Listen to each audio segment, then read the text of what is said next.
After my time playing Overwatch with the recent patch, there's a lot of stuff that I want to talk about. There's a lot of things that haven't been added in this patch that really need to be added to make the character roster feel alive and vibrant again. There are a lot of heroes that just can't be played right now, and there is a new meta in swing. The two heroes that stand out the most to me are Ana and Orisa. Orisa is extremely powerful as a tank right now, and Ana feels really refreshed and balanced as a main healer. I'm surprised that her most recent buffs don't make her feel completely overpowered. She just feels like she is put together better, and she plays really nicely. She has a lot of impact and a lot of survivability. And when it comes to tanks, Orisa is in the spotlight. She's a very powerful tank. You just can't kill her. You just can't take her down, and she's able to deal more damage, get closer to you, use her ult more efficiently, and all around, she just plays better as a tank right now. Those are the specific changes that we've been looking for a lot of heroes across the roster, not just Ana and not just Orisa. We didn't get any hog changes this time around, but fear not, the changes are so hefty and they're going to change Roadhog so much that they didn't quite make it in this patch. They have officially announced that Roadhog is going to be getting some serious nerfs and maybe even a soft rework in the future. We've talked a lot about Roadhog here on the channel, and that's something that I want to cover in a later video when we finally get those changes, but it just needed to be put out there because Roadhog is still a top tier tank. He can still tango up there with Orisa and he still dominates the meta. My big problem with the patch is that other heroes are just left out. They're not getting any love. Heroes like Junker Queen. Initially, Junker Queen was really strong when she first released, but then she got nerfed into oblivion and she hasn't made a recovery. They've done a few things to her, but nothing that is really satisfying enough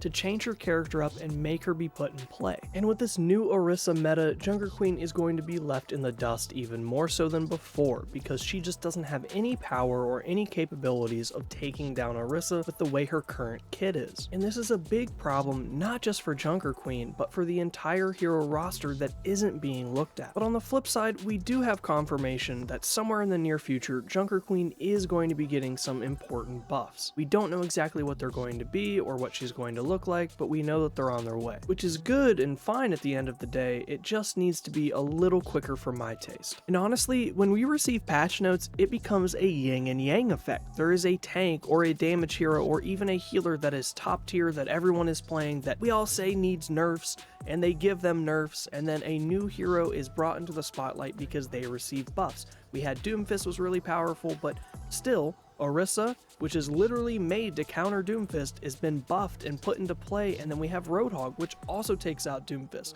So those two top heroes are just shoving Doomfist down. He is still playable. He is not an unplayable hero right now. He's just not crazy buffed like he was before. You could argue that these nerfs were, you know, a little unfair to Doomfist, but really what the biggest downplay to Doomfist right now isn't just his nerfs, right? It's buffing Orisa, buffing the hero in the lore that literally stops you and making them the best tank in the game right now. That's what they did. And playing against an unkillable Orisa on both sides of the match just isn't fun. It's not a fun meta, and that's just something that I've always thought. I've never thought that Overwatch is the best that it can be when there is a hero that is just unkillable.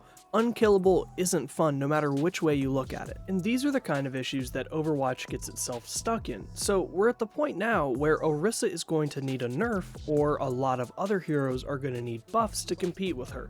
So we really need a actual balance patch, because these balance patches are not balanced at all. At least they haven't been in quite a while. These balance patches are trying to fix specific characters and homing in and focusing on specific heroes that are having a lot of issues, but at the same time we're forgetting about a lot of the other heroes on the roster that really need to be looked at. Sombra is still out of play. You just can't play Sombra. When a hero gets too powerful and is too mighty and we have to nerf them down, that's fine, but we don't need to nerf them out of existence. So I don't know about all of you guys, but for me, I'm just looking for some more balance. I still feel like the game is very fun. Season 2 is way better than Season 1, but those are my thoughts on all the recent changes lately. So I want to know what you guys think. Put your comments down below. Let's talk about it. We are about to hit 1,000 subscribers, so go ahead and hit that sub button, and I'll catch you guys on the next one. Flash out. Roadhog, I'm giving you all. Nobody else used their shit. Save them. That's how we win.